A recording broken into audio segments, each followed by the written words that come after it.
الحمد لله رب العالمين وأصلي وأسلم على نبينا محمد وعلى آله وأصحابه أجمعين. ما بعد, advice to women affected by Western feminism ideas by Shaykh Ammār al-Ḥudhayfī al-Adanī. Pivotal quotes. These slogans are similar to what Shaitan whispered to Adam alayhi salam. Do not be fooled by these statements and flashy catchphrases which are sponsored by the Jewish. Feminist female organizations are funded by the USA and there is an agenda behind them. Then they should not be tricked and fooled. There are people who are pushing forward these things and they have an agenda which is not in your best interest. Does it sound good? Perhaps. Are the outcome good? No. Just like the women's liberation movement. When they were telling women, you are going to get your rights, you are going to get paid, you are going to get a job, you are going to get this. Then she gets the job, but she was miserable and said, I wish I could go back home and take care of my children. Question and answers. How do you advise Muslim women who have been affected by certain slogans and statements that come from feminism in the West, who say things like women power and women are the world and women are the future?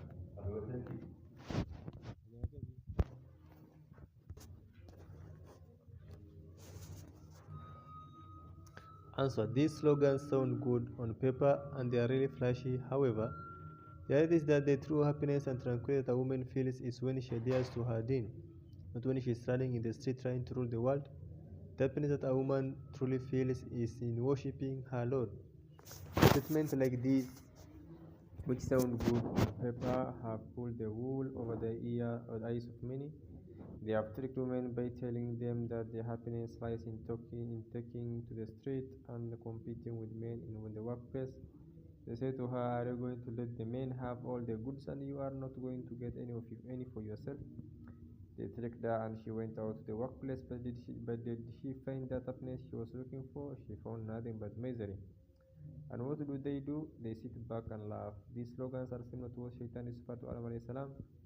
Exactly these types of slogans that the enemies used to trick people. Just look at Iblis, Shaitan, when he came and whispered to Adam alayhi salam and told him to eat from the tree. Shaitan tell Adam, I want to take you out of the place that is going to make you entirely happy.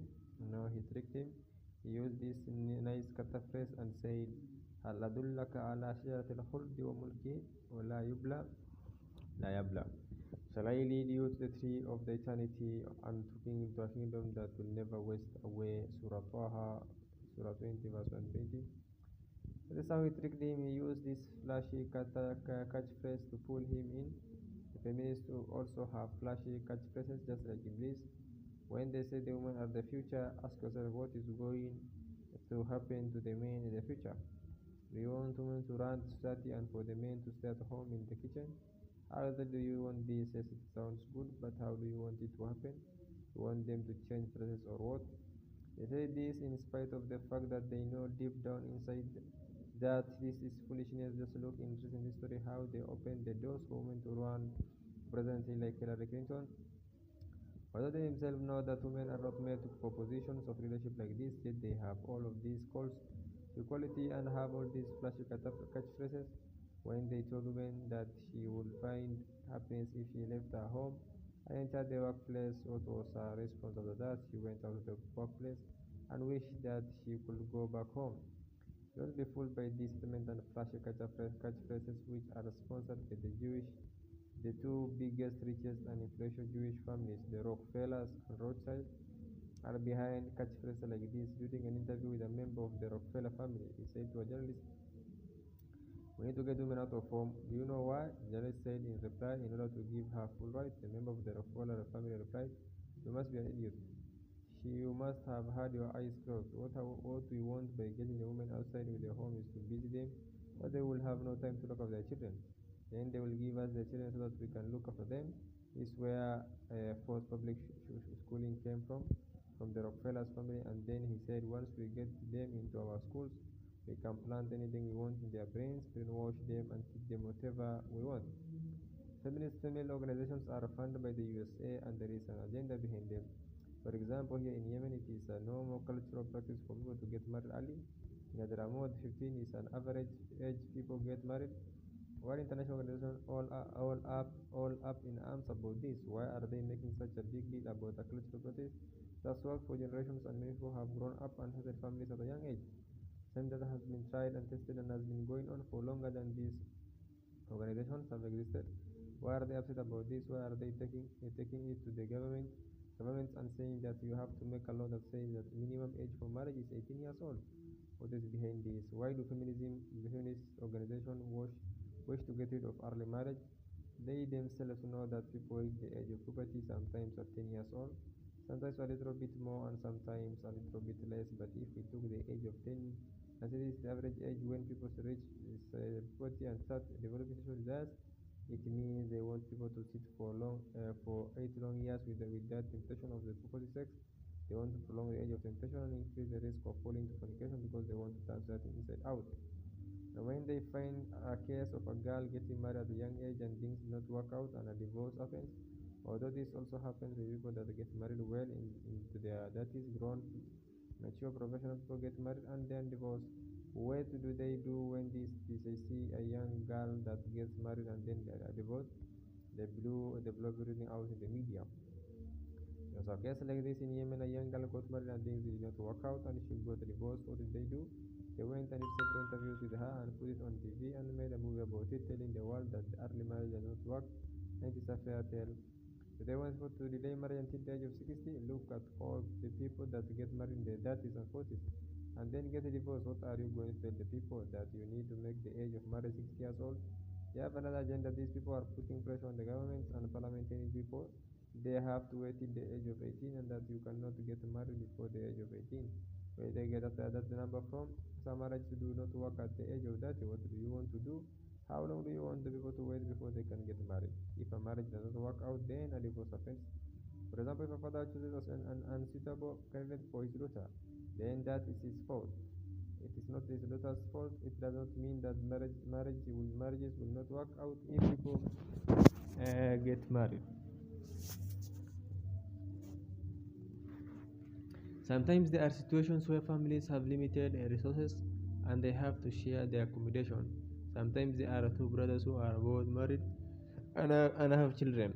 And these two families all live under one roof. Eventually what happens? A teenage boy gets attracted to his female cousin as they live under one roof.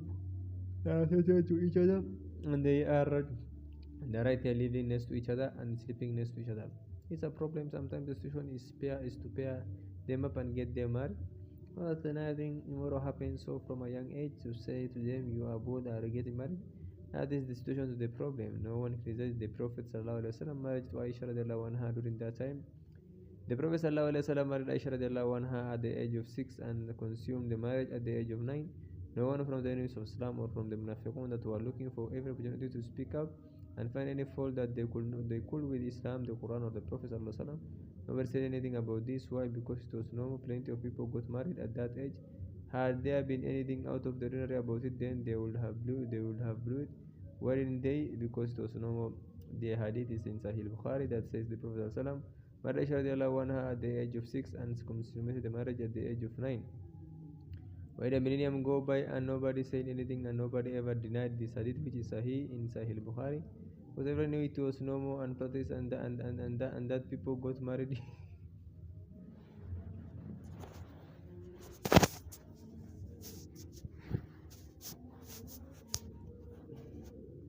I didn't recommend to get married young than the enemies of Islam like the Munafiqun will have said something about it, but for those and yes, nobody said anything about it until times change. Nowadays people are saying something about it and denying something which has been accepted for millennium and which is Sahih. You have likes of Islam Bahiri, an Egyptian writer denying what is in Sahih Bukhari. There is also Ahmed Subhi, another Egyptian writer and intellectual who works for an American institute, an Orientalist institute waging war against Islam. So going back to the original question, what is the advice to the sisters who may be influenced by these feminist slogans? Then they should not be tricked and fooled. There are people who are pushing forward these things and they have an agenda which is not in your best interest. Does it sound good?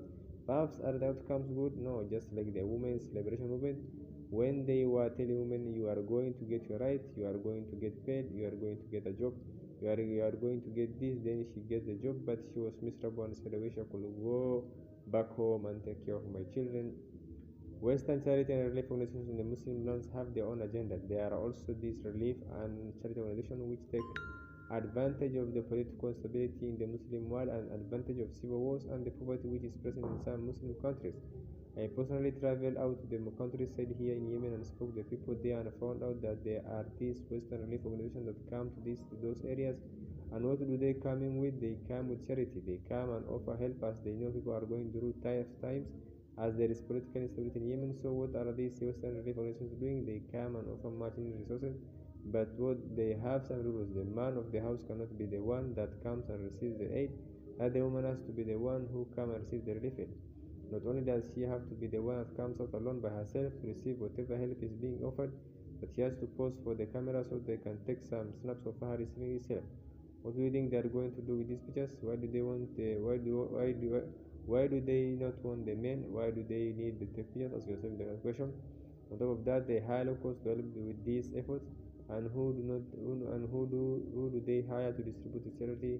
Pretty young girls, and they have them travel to these impoverished rural areas far away from their homes. These pretty young girls have their fathers or brothers escorting them and looking out for their best interests. No, in fact, they put young cat to accompany her. What do you think they want to open to her? They want to open the doors of lewdness, fornication, and immorality, and they have all these flashy catchphrases to accompany all these trick efforts of theirs. Do you find these charitable organizations and the likes in the Saudi Arabia? No, why not? Because the country is economically stable, so they cannot come in and take advantage of people's poverty. Because the government is taking care of its people. But when there is civil war and poverty, this is where these aid organizations come in with their hiding agendas. So beware and not be tricked. And Allah knows best,